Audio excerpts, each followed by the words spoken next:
Welcome to They Did What? They did what? I am Rhiannon. I have a degree in... No, that's not right. I have an arts degree. And my major was in archaeology. In the rest of the world, outside Australia, that's known as having a degree in archaeology. Right. Sorry, I consider the fact that I actually didn't have to do field work kind of weird, so I don't feel like a real archaeologist. I did do field work. I did go and do it, but I could have done the degree without doing field work. The fantastic concept of theoretical degree. For those of you wondering who the disembodied male voice is in the conversation so far, I'm Mitch. I have a BA in history with a focus on naval history in the Atlantic Ocean and on military warfare and things like that from about the Stone Age up until the invention of the steam engine, because then it just starts being boring and it starts being large quantities of people dying because it takes 5 seconds to learn how to kill someone. And there's nothing funny at that point, really, until the 1940s, but we'll get into that. So as you can hear, Mitch has a bit more experience, a bit more knowledge than me. Mainly because, according to Rhiannon, I've been 32 for the last 5 years, and still haven't actually reached that age. Yes. So yeah, that's where we're at. We met teaching the largest collection of antiquities in the Southern Hemisphere. Which is always kind of a not-so-humble brag. To be able to pull, just like, oh, what do you do for a living? Well, I teach everything from preschool to master's level at university with the largest collection of antiquities in the Southern Hemisphere. You said you were in microfinance?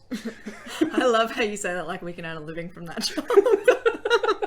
Yeah, if we could earn a living from that job, a blog would not be something that we would do, No. or a podcast, No. or any of the 1,000 other things that we do to make ends meet. Like in my case, marrying someone who earns a lot more than I do. For all intents and purposes, we're going to be focusing on random, ridiculous, and funny stories from history, as far back as ancient Greece, Persia, even sort of... I don't know, if I can find one from the Neolithic, I'm gonna go there. Unga bunga. I was about to say as far back as Gilgamesh, but if we go further back than that, that's going to be amazing. Yes. But all the way up to sort of even the modern era, looking at things that don't get spoken about much, don't end up in many history textbooks, or that just seem really strange. We're also going to take a look at a couple of apocryphal stories, Yeah. ones that made it into textbooks, but definitely aren't the correct story.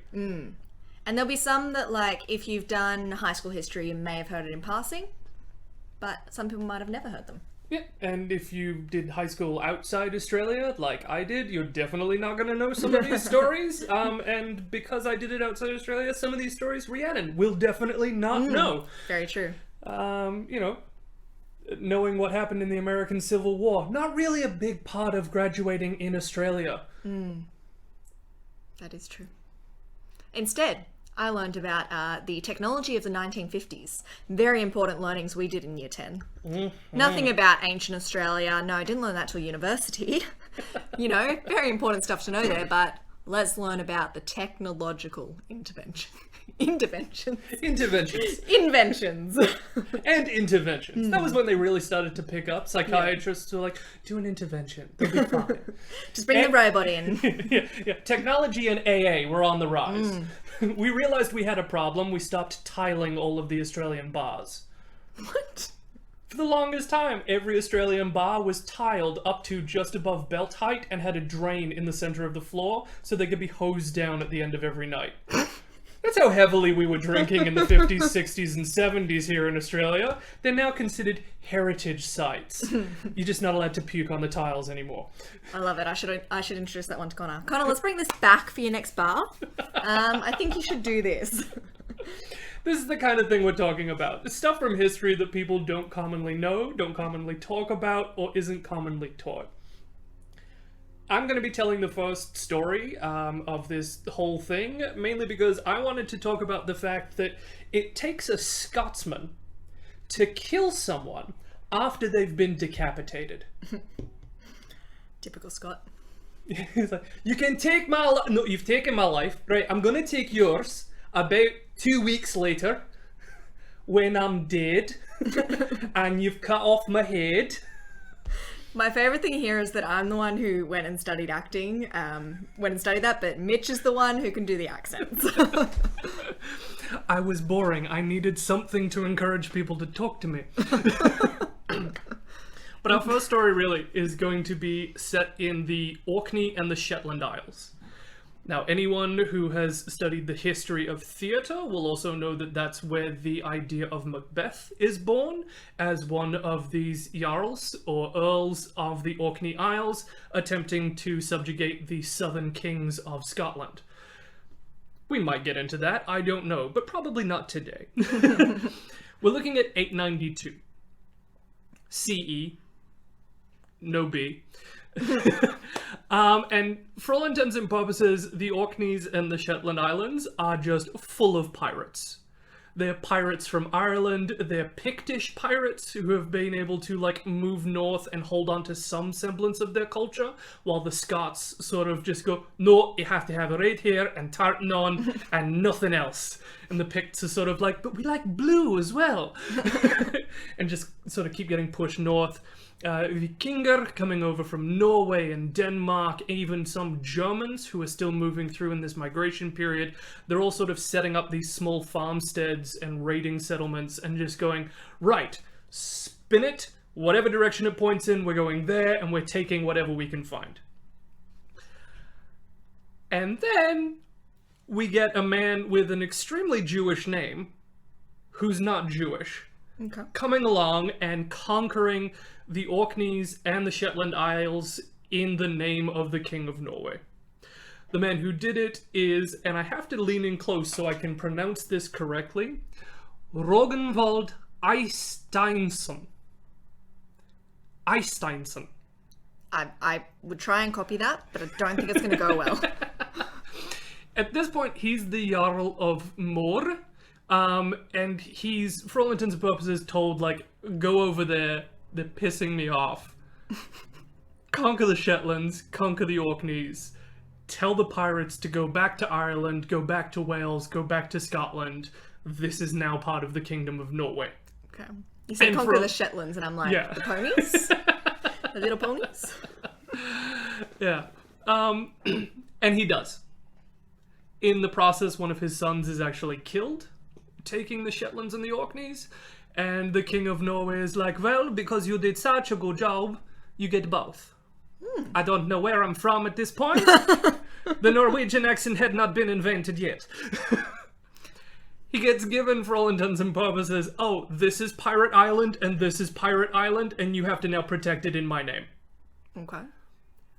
Not a gift. This is a chore. And so he passes it off to his brother.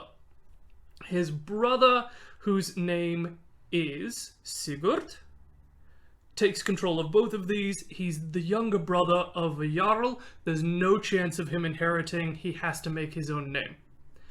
This is all background. You need to know where we are for this story to start making sense. So, Sigurd takes control and starts raiding into Scotland almost immediately.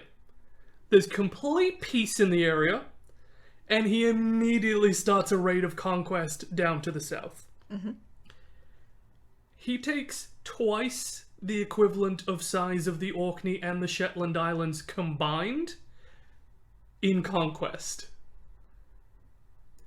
and starts to piss off a significant number of the local warlords and earls. As you would imagine. Yeah. The one he annoys the most is a gentleman by the name of Maelbright of Moray, also known as Maelbright Tusk, or as the Saxons and the Northumbrians translated his name, Maelbright the Bucktooth. That's unfortunate. To go down in history as the Bucktooth. Yep. That's up there. That's names like Ivar the Boneless, Alexander the pretty good, not great, but pretty decent.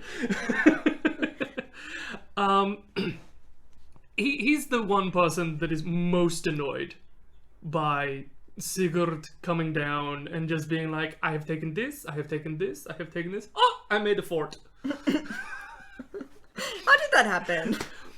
And we just start seeing a massive ramp up in raiding. Cattle raiding, sheep raiding, pig raiding, young men being sent back and forth across Maelbreit and Sigurd's borders. Very common for the time. If there's one thing that the English of Northumbria always agreed on, was the summer brings shitty ground and Scots. Raiding to the south, trying to take land, trying to take back what they thought was their kingdom. It's a fun time. So, this goes on for a little while, and eventually Sigurd is like, okay, look. Let's just do one big fight. Winner takes all. 40 men aside. They set up the first pickup football game in history, just with swords and axes and bows. Yeah.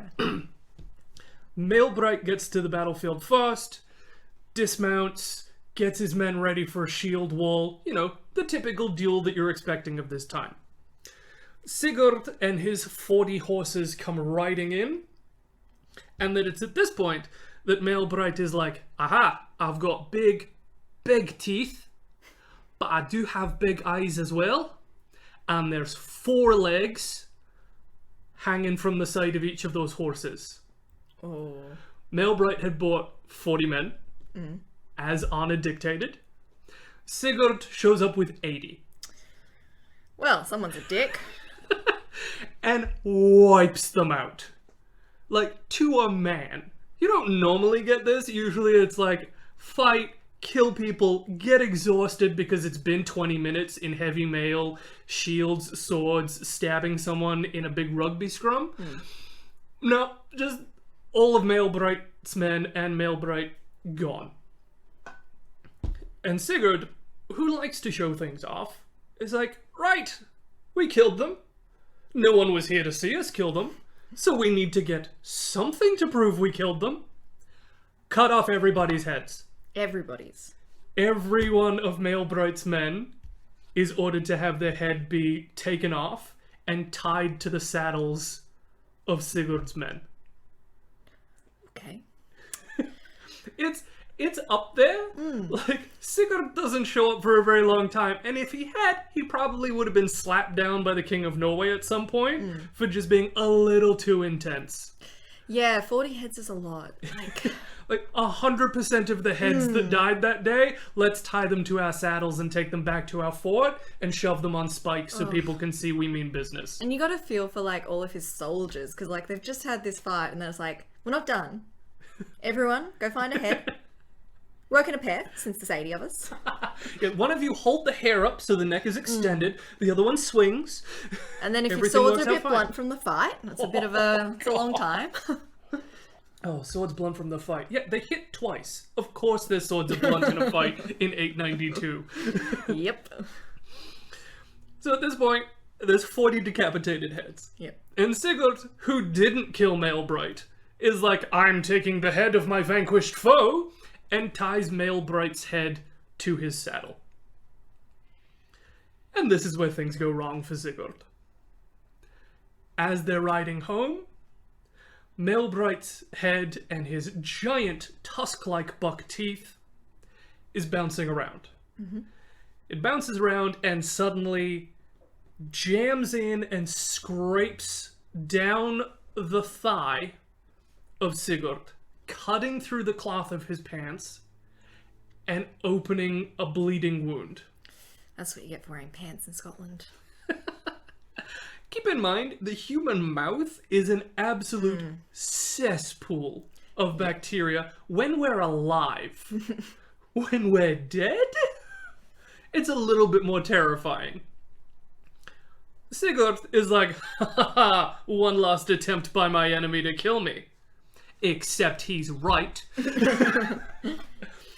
They make it back to Sigurd's fortress. Over the next couple days, the wound becomes infected and starts to swell the leg up with just the infestation of gangrene and pus. it leads to him dying, sweating, raving in a fever, unable to hold his sword or his axe and enter Valhalla, and just dies in his sickbed as people are arguing, do we amputate the leg or not? Like a couple weeks too late. Yeah. Should we clean the wound? Should we amputate the leg to save his life? Sounds like they just didn't want to. No, very much not. Yeah.